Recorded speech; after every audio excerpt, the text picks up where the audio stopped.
Welcome to Brick by Brick. Join me, Loren Wernette, as I share my personal journey of building a thriving real estate and hard money lending business from the ground up. Along the way, we'll explore the strategies, challenges, and breakthroughs that come with growing wealth. Whether you're a seasoned investor or aspiring entrepreneur, or simply curious about the world of private lending and real estate, this podcast is packed with actionable insights, real-world stories, and mindset tips to help you build your own path to success brick by brick. Welcome to Brick by Brick. I'm your host, Loren Wernette, and today we have a great podcast about what I see from AI and where I see that going, specifically in business. So we've all been hearing all about AI for over a year now. AI this, AI that, and it has started to percolate its way into everyday life. We're seeing it on Super Bowl commercials. We're hearing about it.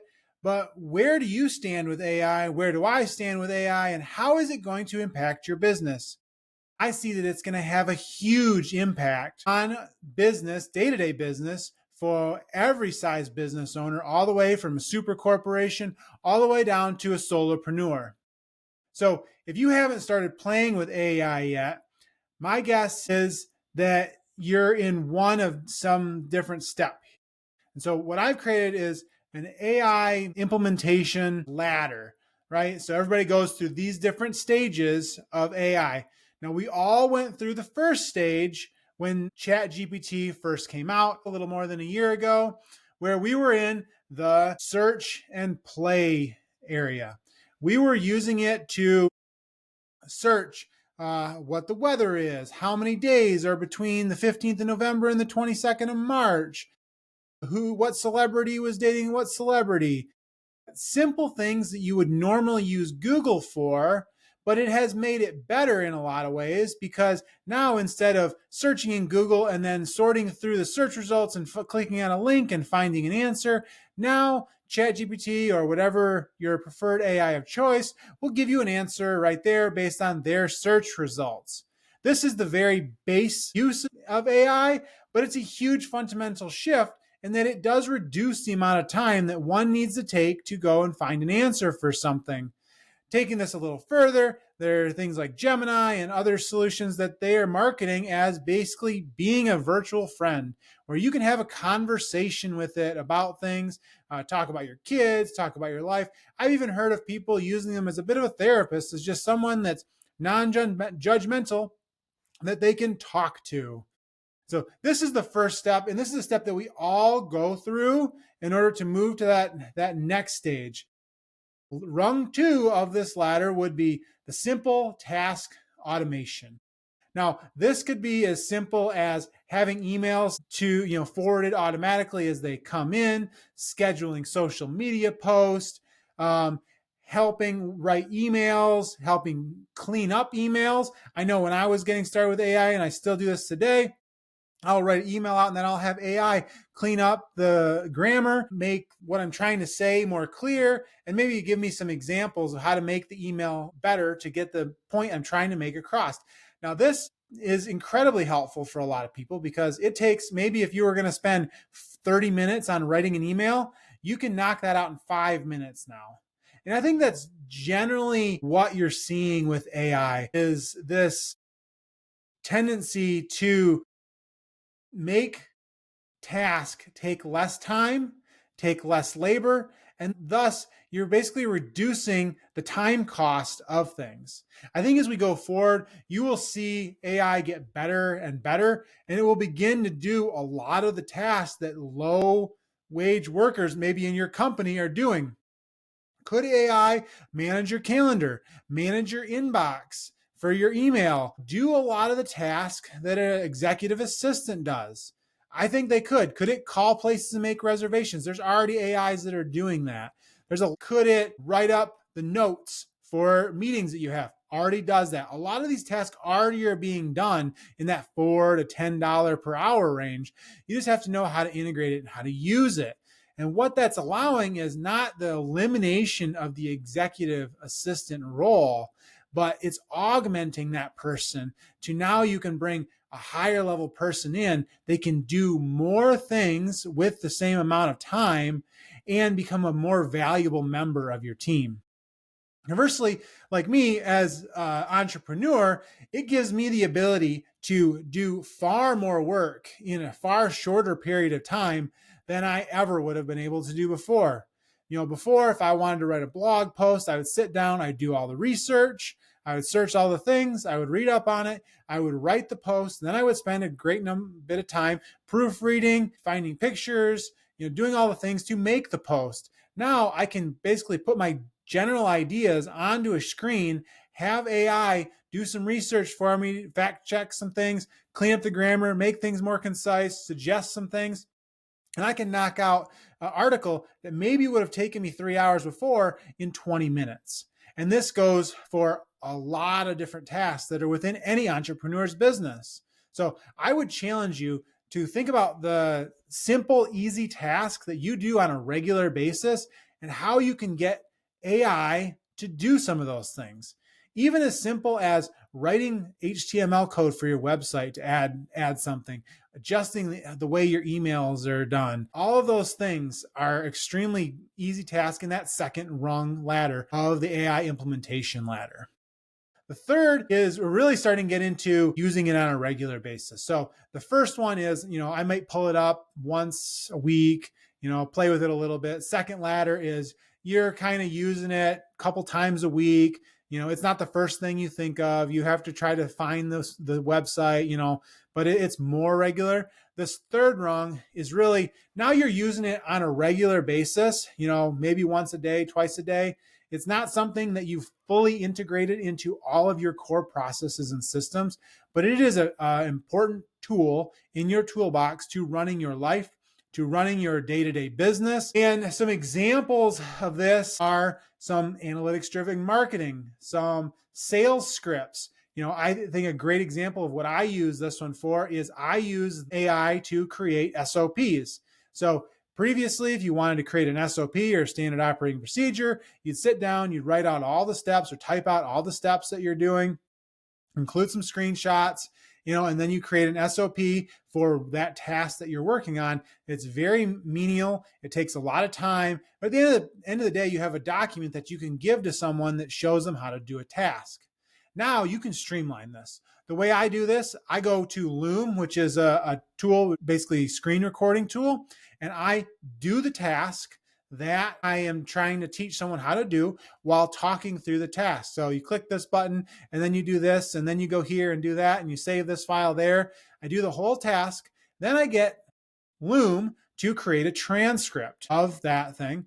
And then I take that transcript, I put it into a tool like ChatGPT and ask it to, acting as an administrative assistant, create me SOP that I can use for training my new employees.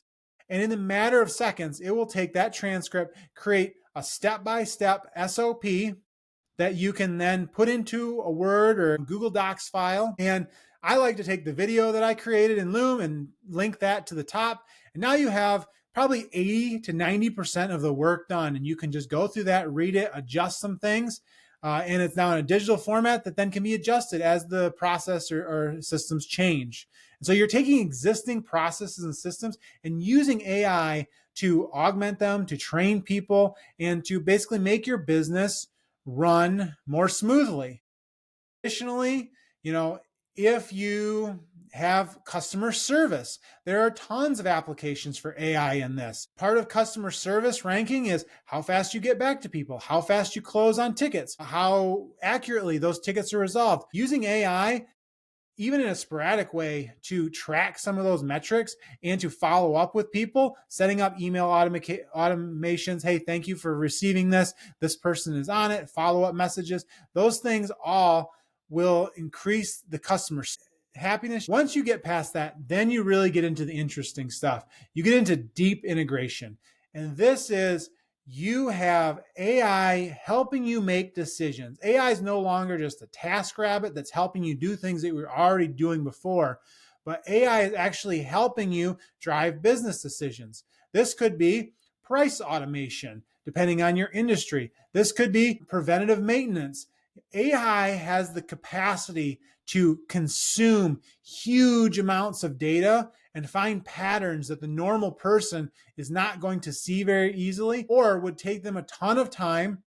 You crunch those numbers down and then get to a point where they could make the similar decision that AI is doing. Now, AI at some point may get to the point where it can make the decisions, but right now it's going to give you up recommendations. And so it could crunch all the data and give you a recommendation on how to move forward. Now, the best part about this is it's always on. It's not like, oh, I've got Dave in the corner that does this and he looks at those numbers twice a week, right? AI could give you real-time analytics of these shoppers are coming in. I'm getting this traffic on my website. All these things that could help you turn the wheel if things are going off the tracks a little sooner and help you maintain your business. Additionally, it could help you see insights that you might not have seen before. Some very interesting data might show up that indicates that some little change to your marketing could improve your overall sales or your overall retention. Using that data could greatly enhance your overall business. So you need to be thinking about how you're using AI within your business, how you want to be using AI in your business, and understand that it's a moving target we're aiming at. AI is growing so fast right now that the AI we have today versus the AI we have in 3 years are going to be incredibly different from each other. It's going to be like the difference between a 3-year-old and Albert Einstein. And some people, that terrifies. It terrifies them that AI is going to get so incredibly smart that it's going to be able to, calculate things equal to 1,000 people in the matter of a nanosecond, right? And that's a different whole topic about the ethics around AI. But for right now, my job is to grow my business, grow my family, and do it as profitably and as efficiently as possible. And AI has the potential to do both of those things. And so we are constantly looking at how I can integrate AI into different portions of my business to help us reduce risk in our loan portfolio, to increase our marketing to our investors and our borrowers, to improve our efficiency within our operations, and to improve the experience our customers, our employees, and our investors have with our company. And over the course of the next 3 to 5 years, where we are today in this is going to be vastly different from where we are then as we add more things in. And I really think that while the cost of the AI is going to continue to go up as the computers and the systems get bigger and the market gets larger, I think the value it's going to provide to customers, specifically business owners, is going to be massive. So some big things or 3 major areas in business that AI will transform. And I think it's going to be decision-making and strategy, customer experience and personalization, and workflow automation and productivity. So if we look at decision-making and strategy, you're talking about what I talked about before, looking at mass amounts of data and sussing out little trends that you wouldn't have noticed before. Looking at predictive analytics in financing, hiring, customer retention, investment strategies. Is this, in the market we're in, the best place to put our money, or can we get a better return someplace else? And then we always have to maintain looking at the risk of making sure that AI isn't doing everything. It's there to help us, right? From a customer experience and personalization standpoint, think about all the spoof videos of AI that look like people. The great example I have that I think this will come to fruition is think of property management. Property management is a thankless job where you have someone that is basically taking care of the books, making sure people pay rent, and then making sure things get rented. A vast majority of that business could be handled by an AI that is able to answer phones, deal with all the automation of payment collection, sending out notices, starting foreclosure processes, things like that. And you could take a property management staff, probably cut it in half and do 3 or 4 times more properties. It would be more efficient. You get better quality of communication with your renters. You get better quality of communication with your investors, your property owners, and the cost of maintaining all that would be significantly reduced because you have less customer staff or less staff to basically maintain all that business. And then the last one is workflow automation and production. So we all have workflows within our business of this step and then this step and then that step. So using AI to A, make those steps move faster, B, take out the repetitive task that people currently have to do and let AI handle that because they can do it over and over again without burnout. Let humans focus on the creative and the nuance pieces of things, and allow those processes to be fully tracked, to be fully improved, and then let AI optimize to say, hey, you're currently doing step 1, 2, 3, 4, 5. I think we can do this with just step 1, 4, and 5, and significantly reduce the turnaround time that happens through those processes. Or additionally, hey, I see an opportunity here to go from step 1, step 2, step 3, and then spin off to another thing to increase retention rates, increase sales, or increase efficiency within the operation, overall increasing the value of the business. So as a business owner, what am I doing to get better? A is I'm playing with AI. It's changing all the time. I'm using it on a daily basis to do things. But if you aren't using AI at least a little tiny bit in your business right now, you're already behind. There are companies that have devoted their entire existence to figuring out how to use AI to increase business.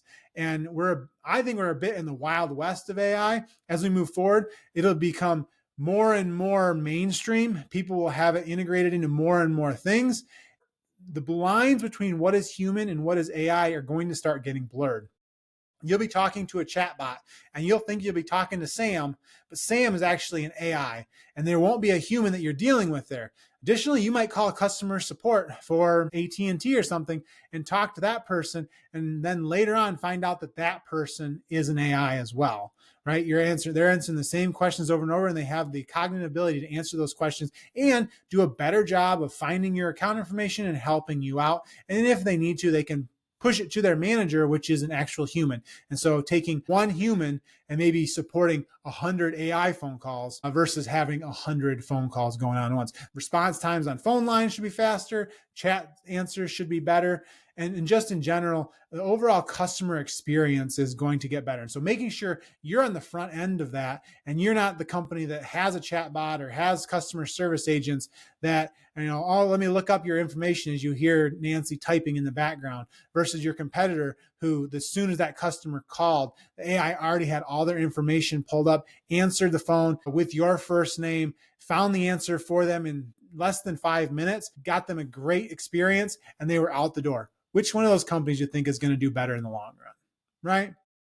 So I think it's going to have a huge impact on business. I think it's going to have a huge impact on our personal lives. Those two go hand in hand together. As business gets better, they're going to provide a better and better service to the customer. And so us as business owners need to be looking at how we can use it to make our businesses better, to make our customers better, so that we can stand out. Because if you can capture that market early, then it becomes a lot harder for your competitors to come in and steal your customers because they're so happy with the service that you've provided.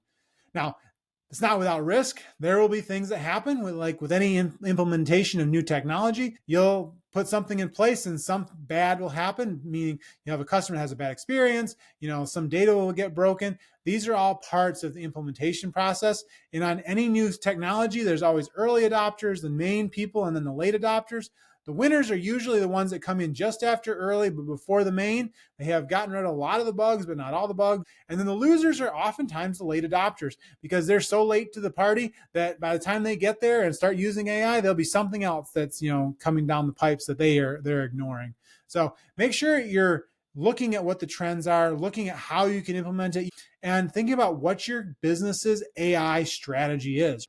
So that's my thoughts on AI. Not an expert on it. I'm a huge proponent of it. I think it already has, and I think it will continue to change how the world runs, how business runs, how family life runs. And I'm excited to continue to implement it into my business to improve my investor relations, improve my sales, improve my borrower relations, improve my marketing, and just in general, take a lot of things off my plate that I don't like to do and allow me to focus on the things that I excel at while keeping my overhead relatively low. So that's all I got.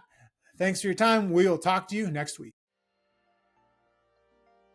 Thanks for tuning in to Brick by Brick Wealth Building Conversations. If you enjoyed today's episode, don't forget to subscribe and leave a review. It helps more people find the show. For more tips, resources, and updates on my journey, follow me on Invest with Loren. Let's keep building wealth, one brick at a time. See you next week.